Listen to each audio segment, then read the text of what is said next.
good.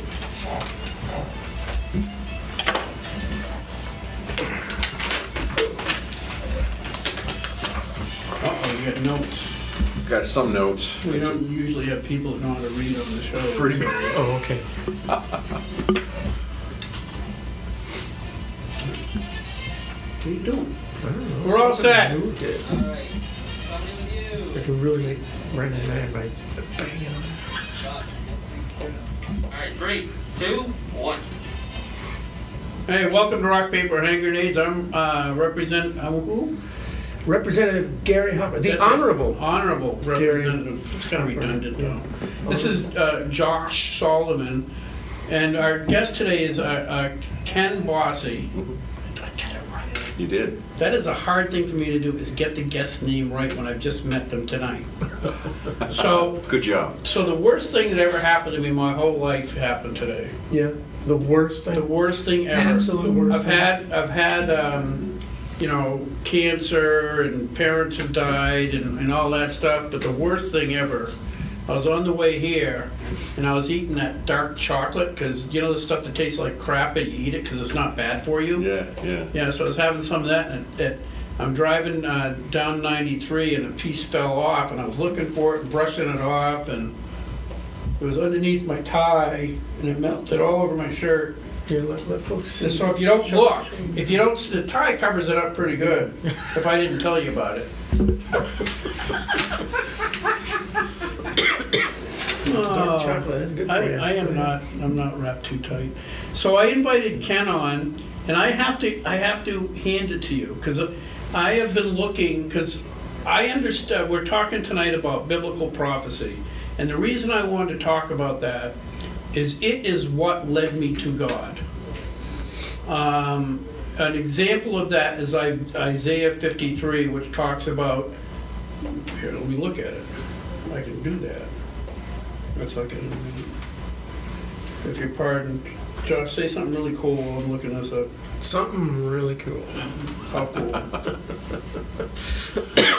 No, that's the wrong. Prophecy. So how did you come across Ken? Because When I thinking about talked, these prophecies. because I actually know a lot of people in his congregation, Uh-huh. and one of them is Dave Love, who is one of my accomplices up at the State House. So where is your congregation? It's in Raymond, New Hampshire. Raymond? Yeah. Yeah, so Dave is a state rep also, and they must have met up there in the wonderful land Where's of Dave? Concord. Why isn't he here with us tonight? I don't know. I didn't invite him because Oh. you know, I'm trying to find somebody to run against him, just to be a jerk, not because he's a Gotcha. bad vote. Gotcha. I actually like him, but I found this girl Lorna, I think her name was, at the State House. Hazing, huh? You're hazing him. Yeah, basically. Yeah, Yeah. gotcha. Yeah. But I know Darlene Pollock, Oh, sure, yeah. one of my favorite human beings on the entire planet. Mm-hmm. I had her on the show, and yeah, people may have watched it then. And I says, "Oh, you've had an interesting life," and she just looked at me with this dumbfounded look. Yeah, I wouldn't call it interesting. And then she went into it. I felt like about this big, you know. She's had a tough life. Yeah, she's but quite a she lady. is such a beautiful human. Mm. Okay, so Isaiah 53. Who has this? I love this.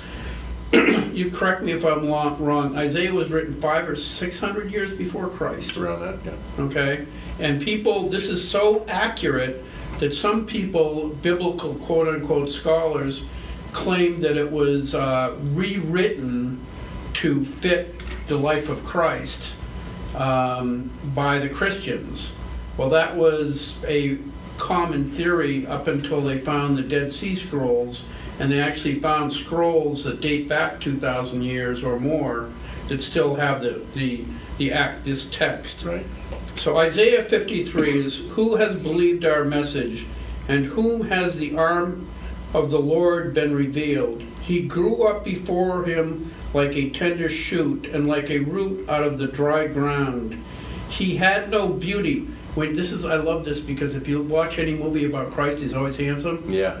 The Bible says he was not good looking. He had no beauty or majesty to attract us to him, nothing in the appearance that should desire him. He was despised and rejected by mankind, and a man of suffering and familiar with pain. Like one from whom people hide their faces, he was despised, and we held him in low esteem. Surely he took our pain and bore our suffering, yet we considered him punished by God, stricken by him, and afflicted. But he was pierced for our transgression, and he was crushed for our iniquities.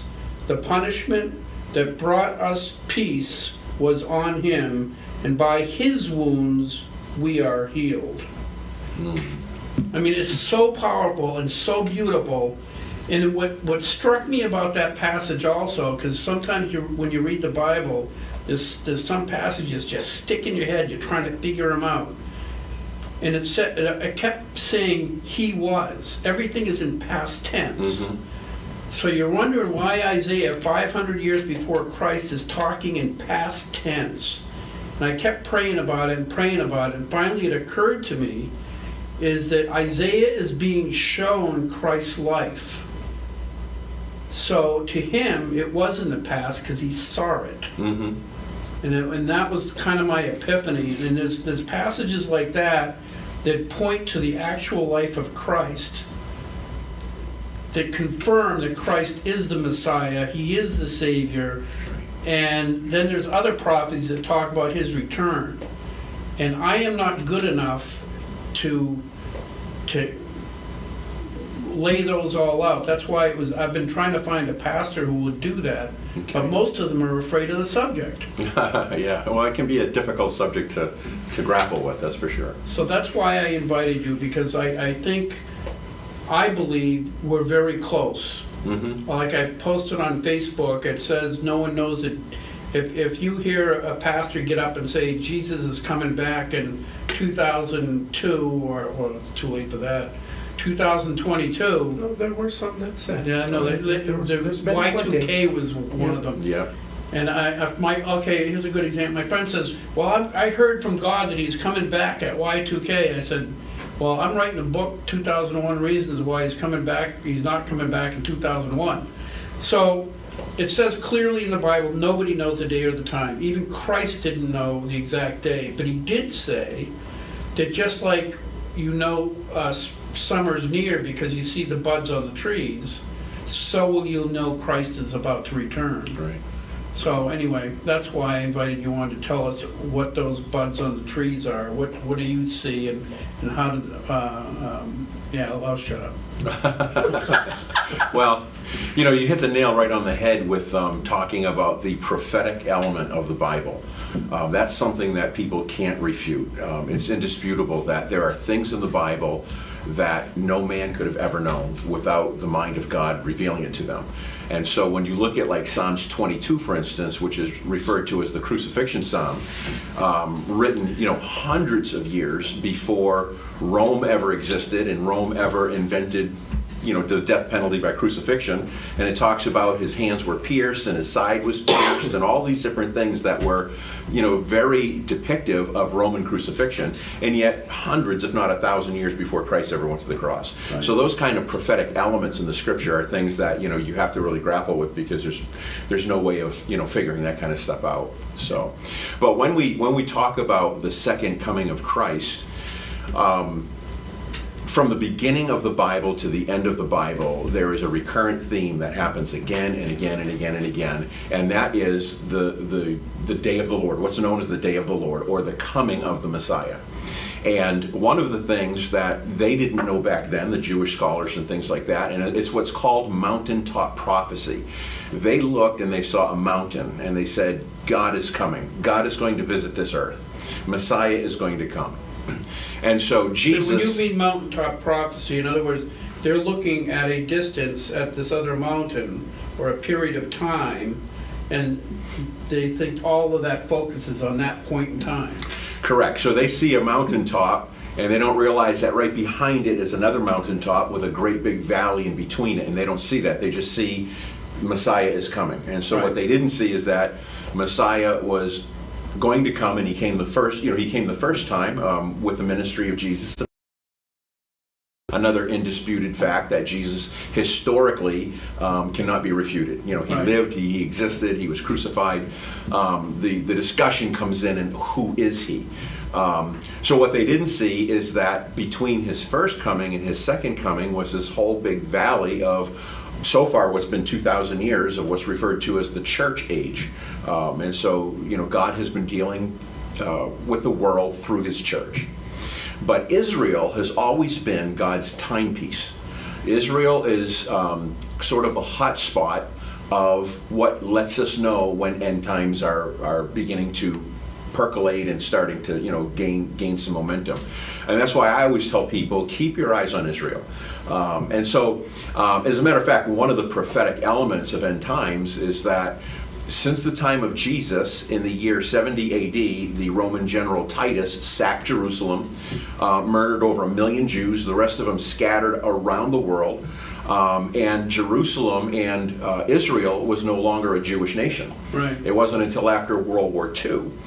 So I think around in 1945 that the British turned Israel back over to the Jews, and they started coming back out of Russia and all the other parts of the world. So basically, if you look at that time span, that was almost 2,000 years of time that biblical prophecy couldn't have been fulfilled, because the Jews were not back in their promised land. And that wasn't until around 1945, 46, they had I think the 6-Day War, and then 49, another. Yes, I think it was Mark Twain went through there, because back in the 1800s, there was a lot of authors that would write these grand books, and then they would go around and sell them. And a very popular type of book was on trips. Mm-hmm. So he went through it on a trip through Jerusalem, Israel, and he basically described it as desolate. Right. So the Jews haven't been in Israel really. I think they started coming back in the late 1800s, but there's been nothing there.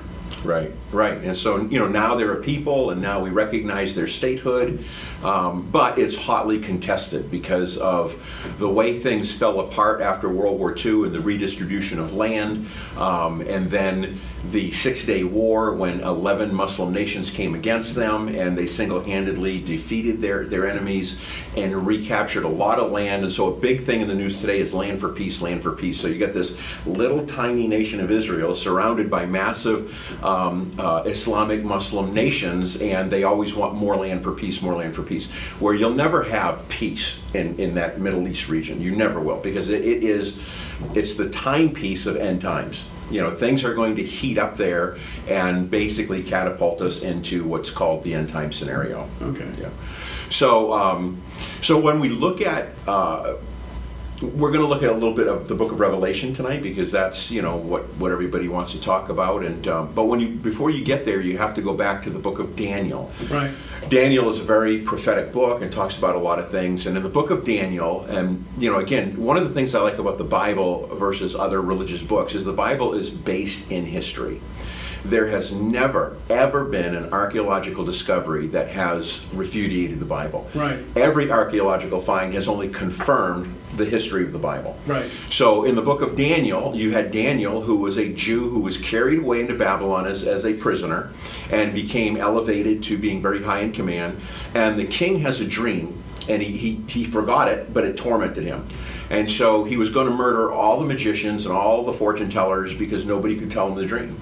And so Daniel comes on the scene, and Daniel says... That's because he was tormented, so he told him, and says, I want you to tell the interpretation of the dream. He says, okay, just tell us what the dream was, and we'll tell you. Yeah. Which was easy, right? Yeah. And the king said, no, I don't remember that. Right. You have to tell me what the dream was and interpret it. Right. That was the rub. That was the big rub. Yeah, that was hard, because he could, if he gave them the interpretation or the meaning of the dream, they could just guess at what it meant. And, Right. Yeah. So, but Daniel actually prayed and fasted, and God showed him the dream and revealed to the king, this is the dream you had. You saw a huge statue. Its head was gold. Its arms and its torso were silver. Its loins were brass. Its legs were iron. And then he said, here's the interpretation. You, O king, Babylon, the government of Babylon, you are the head of gold. After you is going to come another superpower, a world power, the Medes and the Persians, and 2 arms. And then after them is going to come the loins of brass, which would be Alexander the Great and the Greek Empire. And then after that was going to come these legs of iron, which was the Roman Empire, which was divided into Constantinople and Rome. And then 10 toes in the end times. He said in the end times there will be these 10 toes of iron mixed with clay. And then a stone would come and hit those toes and shatter it, and the stone would become a mountain and cover the entire earth. Right. And so basically what you have are these superpowers, these worldwide governments, and God's kingdom coming in the end of time and doing away with government. So what people don't realize is when you talk about the book of Revelation, it really is God dealing with human government. Right. Because government is a necessary evil, because man cannot govern himself outside of a relationship with God. Right. That's why I think it was John Adams that said our Constitution is completely inadequate to govern a non-religious people. Correct. So man can't even govern himself, but he needs help, and so government comes along, and of course government only knows one thing, and that's to get bigger and bigger and bigger. And then it becomes powerful, and where there's power, there's corruption, and absolute power corrupts absolutely. Right. And so then you get despots and tyrants and dictators and all this kind of thing. So basically, that's the second coming of Jesus Christ, is when he's going to come back again to Israel and basically eradicate man's government and establish his government over the entire world. Right. And that's a time when it says, people will beat their swords into plowshares, and the lion will lay down with the lamb. It's going to be a restoration of the way God intended it to be, all the way back in the Garden of beginning. Eden, yeah. Right, in creation. So now we come to the book of Revelation, which basically in the Greek is the word apocalypto, which means an unveiling, a revelation. So when you think of a car company comes out with a new model car and they have it covered with a sheet and nobody knows until there's the big unveiling of what that model looks like. So the book of Revelation is not necessarily predictive, like everybody thinks it's prophecy. And there's an element of prophecy in it, obviously, but it's more a revealing. That's what it means, the very first verse, the revelation of Jesus Christ. Right.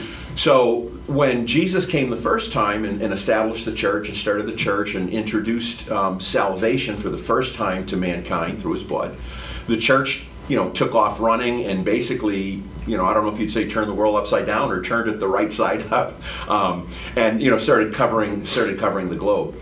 But in that early church, they really only knew Jesus in his humanity. They knew he was the Son of God, and then especially after the resurrection and his ascension, they got the big picture. But shortly thereafter, they started being really persecuted by the Roman government, and they were being martyred, thrown into the Colosseums, the gladiatorial games, and so the Christians were really beginning to wonder, do the governments of man win? Like, are we losing? Is this whole thing not going to happen? One of the things you mentioned, the tormenting the Christians. One of the most beautiful thing beautiful, it's horrible actually, but cool things that I learned from the Bible is that if you look at the followers of Jesus Christ at the time, the Paul, the Peter, and all those people, if they were just trying to deceive people, like if it was a con game, right? They wouldn't have, what happened to them never would have happened, because people, I don't know, you know it better than I do, but those people were actually, I think, crucified upside down, and if they didn't really believe that Jesus Christ rose from the dead, they wouldn't have allowed themselves to be crucified upside down for his testimony. Yeah. The torture those people went through, because they believed in Jesus Christ, is not something a person that was trying to scam anybody would ever go through. Right. Yeah, absolutely. I mean, maybe one person could concoct something delusional and probably die for it. But, you had more than the 12. The Bible talks about the 70, then the 120, and then Paul says that Jesus even appeared to as many as 500 at one time. So if you've got 500 people, and they're now being persecuted and beaten and tortured, like you said, crucified, thrown to the lions. There's no way that they would go through those kinds of deaths over a facade or over a lie.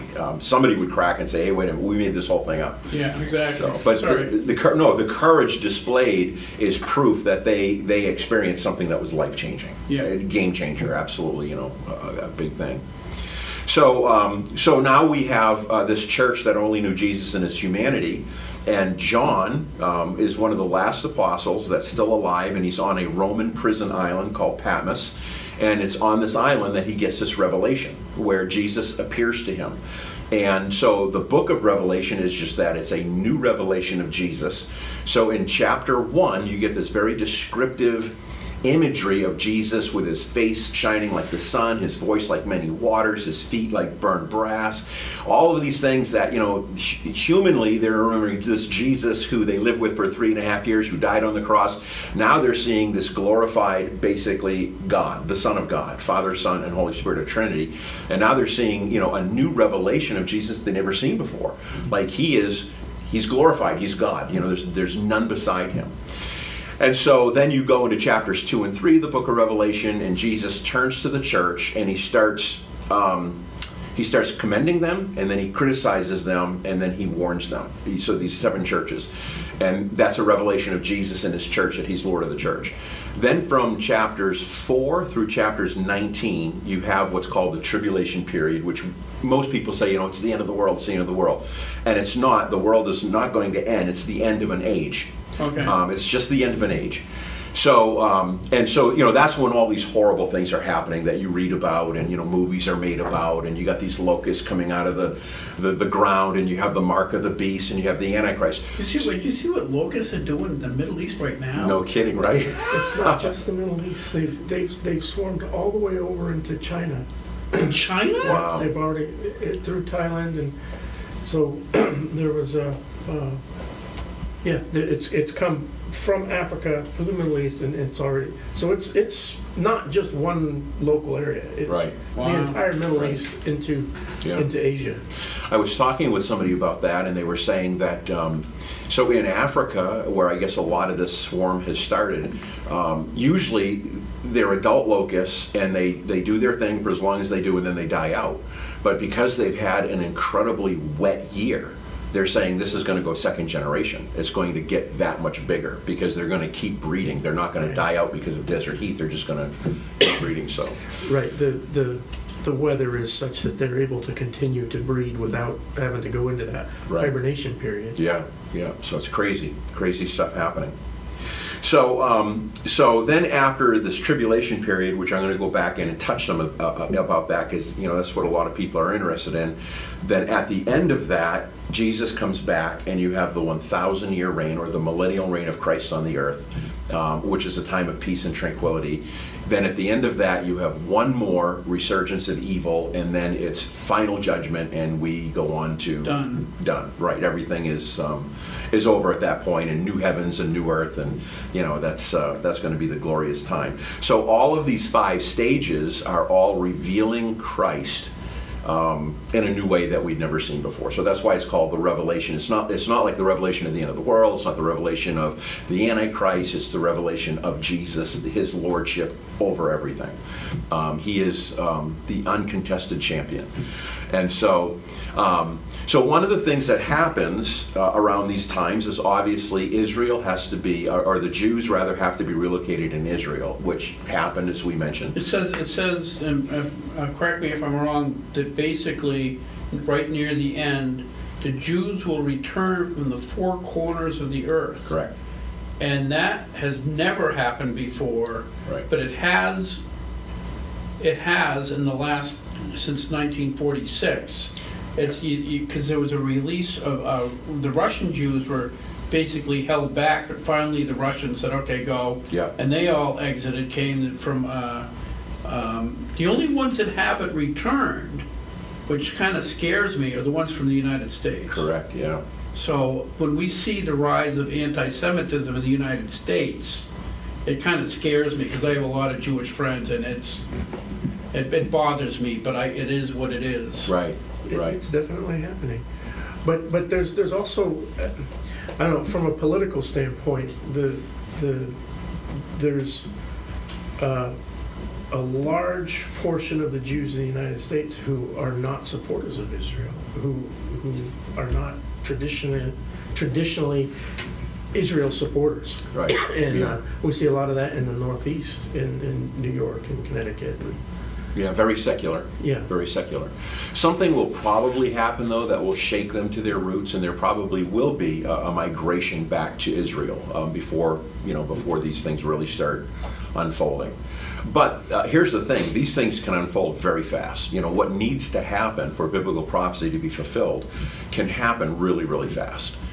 So some of the things that we talked about in Daniel, when Daniel saw these 10 toes made of iron and clay, which were basically part of the Roman Empire, is that the Roman Empire never really was destroyed or overthrown. It just kind of melted away. And so what's going to happen is there's going to be a resurgence, 10 toes. And so what most scholars believe is that there's going to be a 10-nation confederacy that will be the revised Roman Empire. You got to understand that the Roman Empire went from northern Africa all the way up through the Mesopotamia region, all of Europe, even into Great Britain. A huge world superpower. So the Antichrist is going to rule over this 10-nation confederacy. And whether that is the EU, where we see Europe coming together as confederacy, whether it's Islamic nations that are confederacy, that they're still part of that empire as well. We don't know. Maybe it's both, and that's why it's a mixture of clay and iron, because there's something there that's not bringing unification. Completely, but it'll look like a unit, but it won't be truly united. Right.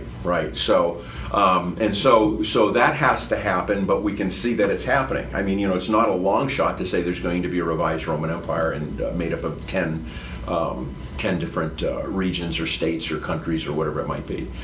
And so you have that, which is something that can be fulfilled pretty close.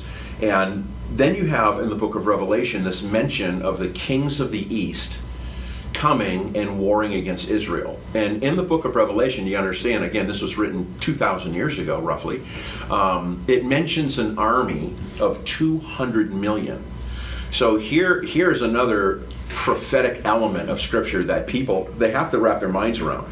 When John wrote this, there wasn't even 200 million people in that whole Mediterranean region. There wasn't 200 million in the whole world. Not even in the whole world. And so it's not until today that we see that China can field an army of 200 million, India can field an army of 200 million, and probably an Islamic confederacy could probably do that, as well as maybe, I don't know if a European one. I don't think a European one could, but no. So here's, again, just like the Jews coming back to Israel, something that's never happened in 2,000 years, the ability to actually man an army of 200 million wasn't possible for 2,000 years, and now in our lifetime, in our generation, we see that happening, and we see it, right within our reach. And then it talks about there's going to be these two men of God that are going to be, they're going to be Jews, and they're going to be prophets, and they're going to be preaching in Israel around this time. And it says that the Antichrist has them murdered, and they lay on the streets for 3 days, and the entire world sees this. So here's another prophetic element, because back then there was no way the entire world could witness an event. But with the advent of TV and the World Wide Web, and now it's quite easy. It's a common. Well, isn't that very specifically one of the 7 prophecies? Is instant worldwide communication, so Sure. that we can be told something instantly? Right. So, with today's technology, we see it on a daily basis. We see things happening in China. We see things happening anywhere cameras can film. And so, something that was not possible for over 2,000 years is now possible. So when you look at, the Jews back in Israel, armies of 200 million, worldwide broadcasting that can be live, these are things that are coming together now in our lifetime, so that should get people's attention. Whether you believe in biblical prophecy or not, you have to look at what the Bible said 2,000 years ago and what is now possible in our lifetime and say, holy smokes. Well, that's the Revelations 13 says that and basically near the end, that no man will be able to buy or sell without the mark of the beast in their right hand or forehead. Right. Well, 2,000 years ago, they were still bartering with chickens. Right. We're now so completely dependent on food being shipped from here and there. We're now at a point where people could be all put on one monetary system, and nobody would be able to buy or sell unless they accept that mark, which could be a microchip. It could be a dozen different things. But it's only now in history that prophecy is actually possible. Right. So it's funny because in Raymond, where I'm from, there is a Walmart distribution center that was built a few years back. And I was fortunate enough to have a tour of the facility with a group of about 20 people, business people and community people. And we're going through this, just an incredible building. I mean, 180 loading docks. A truck is not in one dock longer than 30 minutes. So, I mean, they're coming and going like crazy. I want to say 70 or like 5 miles of conveyor belts inside this building. And so you got conveyor belts and flippers, and this truck is unloading television sets, and they're coming down these conveyor belts, and there's flipper systems, and they're going here, there, and everywhere, so that these 3 TVs are going into that truck, as well as produce and other things that are going to go to Bangor, Maine. And all the stuff, and there's computers reading these barcodes and all of this stuff happening where it's flawless. And so this guy's giving us this tour, and he's talking about how these things process, a billion pieces of information, in a day, or crazy. I mean, I forgot the statistics, but it was just mind-boggling. So at the end of the tour, he says, "Does anybody have any questions?" And by this time, I had positioned myself to the outside of the crowd so that I had everybody's attention. And I said, it's amazing you're showing us this technology. I said, because the Bible says that in the end days there will be a system that will be able to record every single human being on planet Earth. And I said, just from this demonstration, you're saying that system is here. And he was as sober and somber as could be, and he looked at me and goes, "Yes, it is." Wow. And I was like, yeah, and I think everybody in that crowd said the same thing. They were probably like, wow, just to get that. So the mark, it's interesting you brought that up. The mark in the Greek is the word stitzo, and it's where we get the word stigmata, which means a mark. Yeah. But stitzo, literally translated, means a prick or a stick. Oh. So what do they do with these chips, these RV chips? They put them in a needle, hypodermic, and they prick them or stick them into your hand or wherever they're going to. Usually, right now they're doing the web of the hand because it's a fleshy component of the hand. Again, not saying that is the mark of the beast, but it could be. It could be. Yeah. It could really fit. And again, that becomes a method of tracking finances, health records. One of the things I've noticed is that it's the frog in the cooker, illustration. How do you boil a frog? You don't throw him in a pan of hot water. You throw him in a pan of cool water and put it on simmer. And as it gets hotter and hotter, he falls asleep, gets sleepy, and then you cook him. And a lot of times, they don't taste very good, though. I've never had them. I don't want to. I have. Not unless you put it in a lot of sauces or something. I don't know. Barbecue sauce. Yeah. But a lot of times, these things always come out as solutions to problems. Hey, credit cards can be hacked, money can be stolen.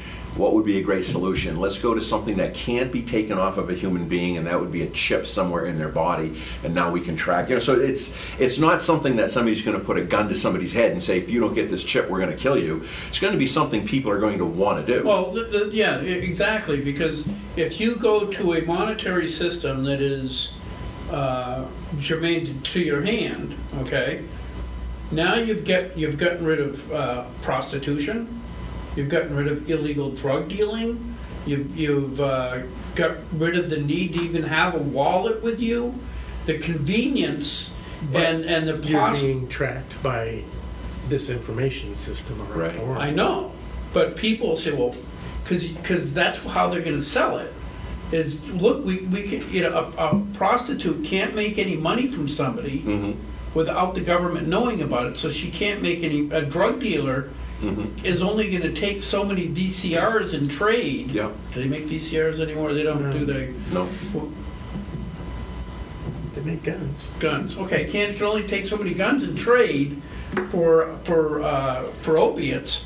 So you get rid of you can get, basically they'll promise you to get rid of the drug problem and this problem, and all these social problems will be remedied by this chip. Yeah. And then they will have total control of you. Yeah. We all fall victim to it at some point. I mean, who doesn't have an email address, right? I mean, it's we're falling victim to the convenience and the information, and I don't know. What do you do about it? You have to be aware of it. Mhm. You know, some of us are aware of it, but we deal with it anyway. Yeah.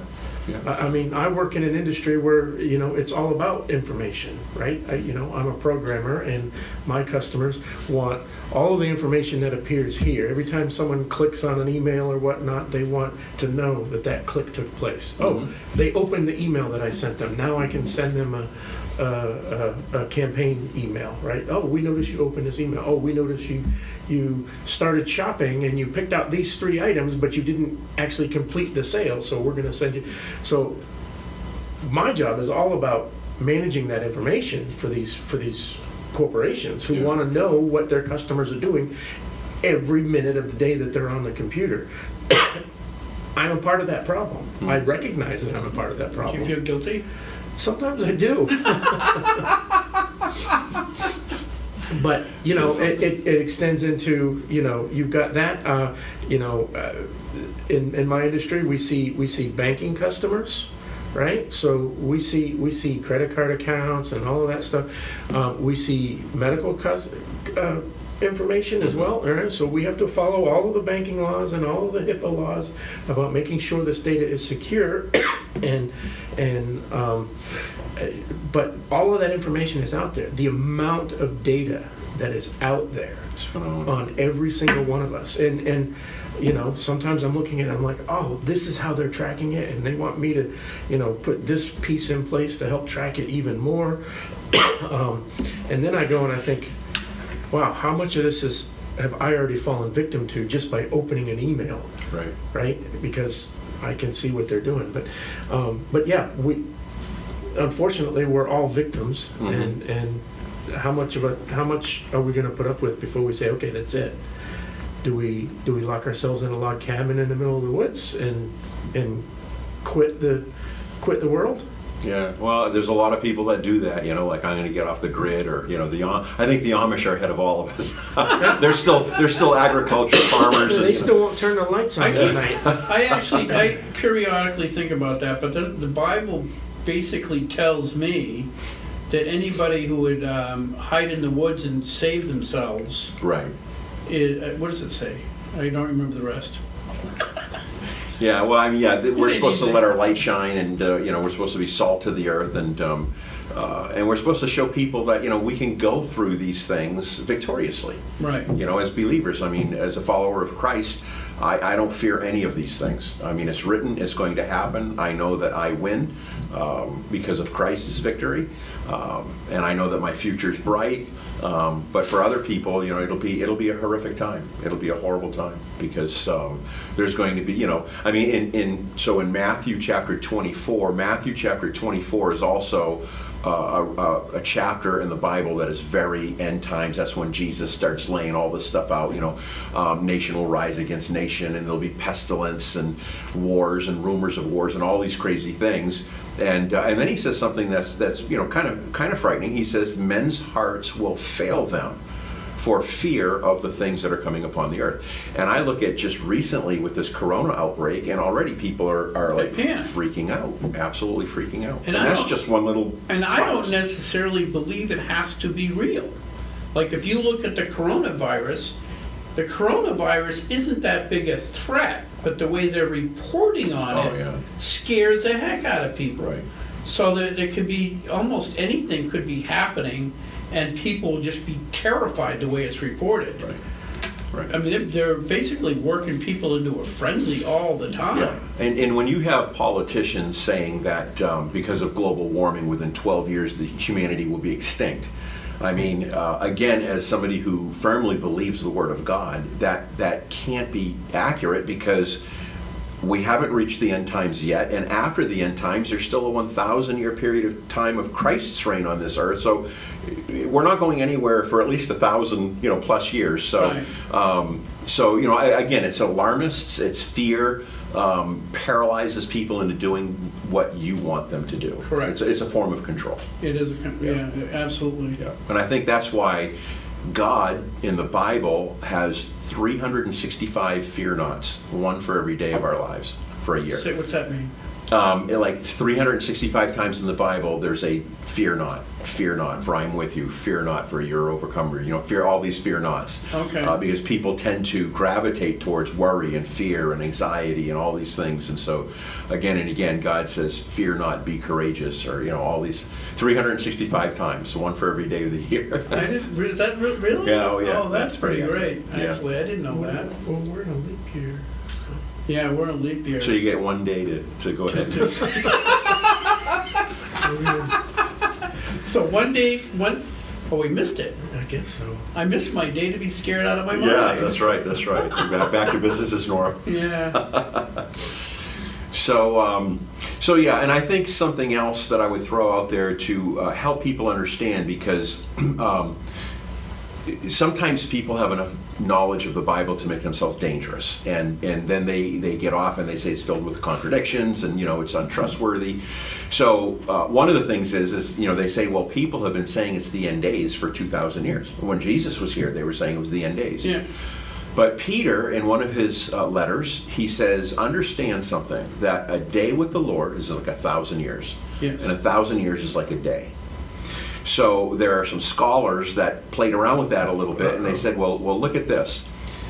In the book of Genesis, it said God created everything in 6 days, and then the seventh day he rested. Right. If you look at that as 1,000 years, humanity has been on the earth for 6,000 years. Right. And 4,000 years from Adam to Jesus. From Jesus to today, 2,000 years, or the last 2 days, the end days, plural. And then the seventh day would be the 1,000 year, or the millennial reign of Christ, the seventh year, which is a Sabbath. On the seventh day, God rested. On the 1,000 year reign of Christ, right. Everything will be at rest, everything will be at peace. Right. So that's just like an interesting way of understanding that, yeah, we are in the end days. We've been in those last end days for 2,000 years. Well, I think part of it is that you're supposed to be living as if it is the end times anyway. So, like, I am sure that people that were going through the Black Plague and the Dark Ages were absolutely convinced that Jesus is coming any minute. Right. And I think the Bible's written a little bit abstractly for that very reason, so that any Christian at any time in history, I mean, World War II, if you didn't think Adolf Hitler was the Antichrist, I mean, come on. I mean, Right. that's a model of what the Antichrist will be like. Mm-hmm. Yeah, he made And it good. so you it's written so that no matter what age you live in, you can see things around you and trust that God is coming soon. Yeah. Now, I think there are so many things that are happening right now that it's, if this ain't it, I don't know what is. But I mean, one of the things that I never hear people talk about, because they're not as intelligent as me. Watch where you're going with this one, Gary. So, because the thing is, well, I seriously never hear people talk about it, because John, when he's on the aisle, says there'll be signs in the heavens. Mm-hmm. And if you go outside right now and you look up, you're going to see a jet plane going into the airport. Mm-hmm.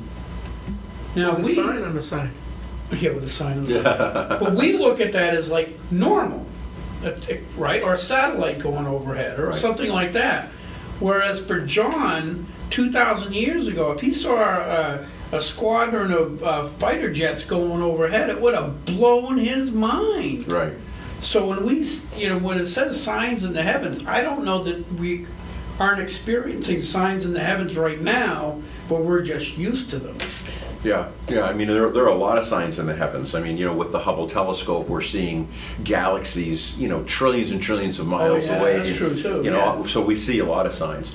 But it's interesting when you go back to the book of Genesis, and I love Genesis. It's such a powerful book because every doctrine in the Bible is in the book of Genesis.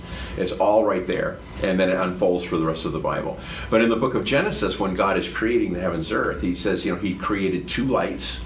One for the day and one for the night, the sun and the moon. And he said, let them be for days and seasons and signs. Right. And so the one sign, no matter where you go through the Bible, whether it's the Old Testament prophets or whether it's the New Testament, the apostles, or whether it's the book of Revelation itself, the one sign that is irrefutable before the second coming of Christ is that the sun will be darkened and the moon will turn to blood red. Correct. And that there's a lot of explanations of how that can happen. That can happen because of debris in the air. So a lot of people believe that it does say that towards the end there's going to be an earthquake that will shake the entire globe, right? And that would probably set off a lot of volcanoes. Yeah. And this is just hypothetical, I'm not saying this is in the Bible, but hypothetically, if that released, let's say, the supervolcano under Yellowstone Park, which is, everybody knows it's there, it would be devastating, that would put enough debris in the air that would darken the sun during the day and make the moon look like blood at night, just from the pollutants and things in the air. Even a war as large as World War II with today's munitions would probably do the same. Right. You don't necessarily need a natural disaster. That's right. Yep. The smoke. Because I wonder if a lot of the disasters they talk about in the Bible aren't actually man-made. I think a lot of them are, and I think that the solution is man-made God's solutions. Right. So when we talk about all these pollutants going up in the sky, and yet it says that there will be hailstones that will be falling on people excess of 100 pounds. Well, that's those pollutants being congealed and coming back down. So God's cleaning the atmosphere. We talk about pollutant in the atmosphere. But the hailstones could also be rocket missiles, right? It could be, but it specifically says hailstones. And right, okay. One of the really interesting things, like if you really want to tie the Bible together and look at an overall picture, is people don't realize that the flood of Noah, that absolutely transformed this planet like nothing else ever could have. So before that time... And that flood is depicted in every major religion on the planet. It's depicted in Muslim, and in the Quran. It's depicted in every major religion. So that flood, that did happen. Yeah, every culture, as a matter, the American Indians talk about a great canoe. The Chinese symbol for boat is a hand which holds something, and then the number 8, which it talks about Noah, his wife, his 3 sons, and their wives. So there are 8 people on this boat. Why is that the symbol in China for boat? And yet it is. So you're right, it's in every culture. But people, when you read the Bible, you see that people had incredible longevity up until the flood. And then after the flood, their lifespans went from 700-800 years to 120. Right. And the reason being is because a lot of creation scientists believe that there was a canopy around this earth that condensed the atmosphere to within only 3 miles, which is the biosphere that scientists have recreated to heal diabetes, wounds like that. It brings a healing quality. So that world before the flood would have been conducive for life. After the flood, the atmosphere is now 21 miles, it's thinned out, the oxygen is less, the hydrogen is less, and we have a lot more radioactive activity from the sun, giving us cancers, giving us all kinds of things. So in the time of the book of Revelation, when we're having all these judgments, when you look carefully at what's happening, God is actually reconstructing the world back the way it was before the flood of Noah. And that's why there will be another wave of longevity. You know, I think there's a scripture, I think, in Isaiah that says the child will die at 100 years old. So there will be another, time of longevity. But there's a creation scientist by the name of Dr. Glenn Bow in Glen Rose, Texas, that if any of your subscribers would ever want to do some creation science studies, it is phenomenal, absolutely phenomenal. Yeah, we've done programs too on this about the Darwinism, and how if you really look into Darwinism, the basic information is that everything started from a spontaneous event millions and millions of years ago, where the first life just magically created. And on the program we've talked about the profound complexity of the simplest life form on this earth is so amazing. It would be equivalent to lightning striking a primordial ooze and an F-14 popped out, fully functional, a will to live and could reproduce itself. Right. It is not possible. Right. Because they say, well, over millions of, no, not over millions of years, because each component has to spontaneously be created or happen at exactly the same time. It can't partially happen, Right. because each part would just decay. Right. So it's we've talked about that on the program, but we're going to have to wrap this up. Okay. And I thank you so much, because like I said, I've asked a lot of pastors to come on. I know that the difference between the Bible that you and I trust in is different than every other holy book in the world, in that it tells you the end from the beginning. And God says in His Word that you know I am God because I know the beginning and the end. That's correct. So it's an amazing book. Read it, get to know Jesus Christ. How can they get in touch with you? You can call the church at any time. It's 895-6041. What church? New Life Church in Raymond, New Hampshire. Raymond. I'd be glad to answer anybody's questions or have some When's good your dialogue. service? Our morning services on Sunday morning, we have two. The first one is 8:30 and the second one is at 11. Which one does Darlene go to? Usually the second service at 11. Okay, good. I remember that. Yeah, she's a great gal. And I believe Dave Love goes to that service. I'll try to avoid him. I'll pretend I don't know him. That's awesome. Oh, That's yeah. awesome. He's such a nice guy. But so Davidson, does he still go there, or is he too far away now? We see them every once in a while, but I think they've moved. Yeah, they moved out near Milford, so. Okay, yeah, so it's a little bit of a drive, but maybe once every 2 months, him and his wife swing by, and great people. We were freshman legislators together in 2000. Yeah. We both got elected in 2000. Yeah. And I was very jealous of Dan Itza, because his seat number was 357. Oh, nice. And there's probably not a 556, is there? No, there's no. Well, 556. I think there might be. Hey, we gotta go. Okay. Ken, Thank you so much for thank you having me. very much. You're awesome. All right. Thank you, Ken. And we'll see you guys next week. All right, check out Wilson Hill. Oh yeah. You should mention that more often. I should. Clock picking jerk. Oh yeah, because you have your thing tonight. Yep. You want to come along? No. No? Do you have another guest, or is that the end of your broadcast? That's it? Wonderful. That's all there is. Well, thanks. That was fun. Oh.